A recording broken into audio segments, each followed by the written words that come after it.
1653 एक ऐसा साल जब निकोलस फॉकेट एक फाइनेंस मिनिस्टर बने थे। ये जिस राजा के फाइनेंस मिनिस्टर बने थे उसका नाम लुइस 14 था। निकोलस फॉन्क्वेट एक ऐसे आदमी जिसे लैविश पार्टीज, औरत और पोएट्री से बहुत लगाव था। 48 laws of power. Law 1, never outshine your master.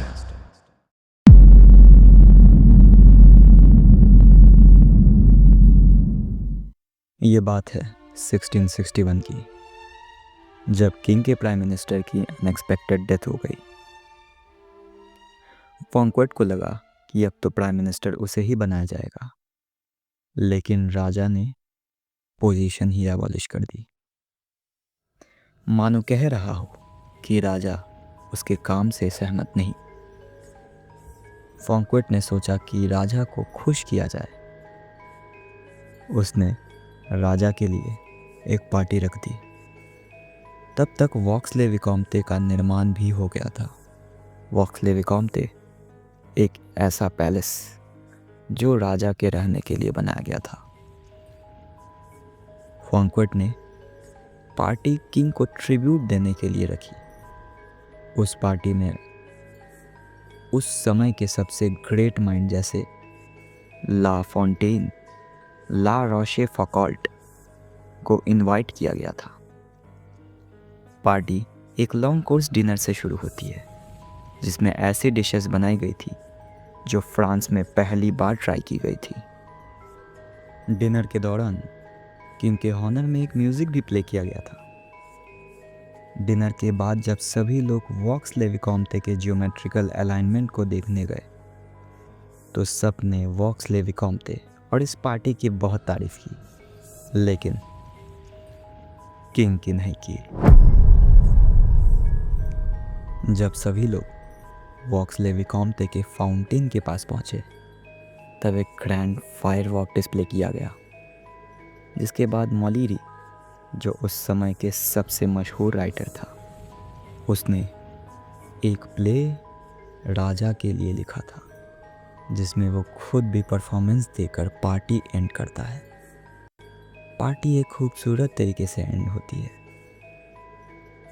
पर अगले ही दिन फॉन्क्वेट को किंग के हेड मस्केटर के द्वारा अरेस्ट किया जाता है। 3 महीने बाद फॉन्क्वेट को देश के ट्रेजरी से चोरी करने के जुल्म में गिल्टी घोषित किया जाता है। लेकिन पता है, उस काम को करने के लिए फॉन्क्वेट को राजा ने ही कहा था। फॉन्क्वेट को किसी दूर आइलैंड में भेज दिया जाता है, जहां वो अपने साल के आखिरी 20 साल बिताता है।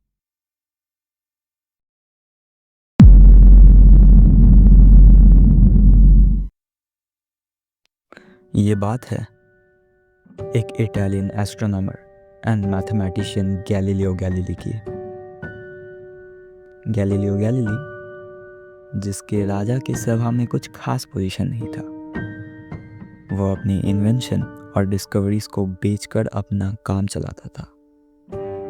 एक बार जब उसने मिलिट्री कंपास की खोज की, तब उसने मिलिट्री कंपास के ऊपर एक बुक लिखी और उस बुक को उस वक्त के सबसे बड़े फैमिली को डेडिकेट कर दिया। उस फैमिली का नाम था मेडिसिस फैमिली। और ऐसा दिखाया कि ये मिलिट्री कंपास ड्यूक ऑफ गोंजेगा के ऊपर बनी है। ये दोनों फैमिलीज गैलीलियो गैलीली को अप्रिशिएट तो ज़रूर करते हैं, लेकिन पैसा नहीं देते। लेकिन गैलीलियो गैलीली के पास पहले से ज़्यादा स्टूडेंट्स आने लगते हैं। साल 1610 गैलीलियो ने अपनी एक नई स्ट्रेटेजी बनाई। जब वो जुपिटर के 4 मून्स को खोज निकालता है, तब वो एक बुक लिखता है जिसमें उसने पार्टिकुलर एक ही फैमिली पर फोकस किया, और वो फैमिली थी मेडिसिस। उस वक्त मेडिसिस फैमिली को लीड कर रहे थे कॉस्मोस वन। गैलीलियो ने उस बुक में कॉस्मोस वन को जुपिटर का सिंबल दिया और उसके 4 प्रिंसेस को जुपिटर के 4 मून्स का सिंबल दिया, जिससे कॉस्मोस वन बहुत खुश हुए और गैलीलियो को अपने पास एक फिलोसोफर और मैथमेटिशियन रख लिया।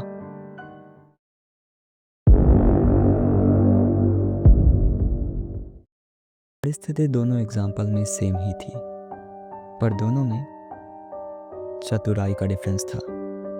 अपने मास्टर को कभी ओवरशैडो मत करो, क्योंकि अगर वो खुद को लेकर इनसिक्योर हो गया तो इसमें आपका ही नुकसान होगा।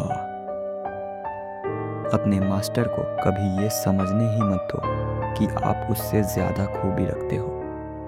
अगर स्मार्ट हो तो दम दिखाओ, अगर चार्मिंग हो तो रिपल्सिव बनो। अपने मास्टर को कंट्रोल करने के लिए 2 रास्ते हैं,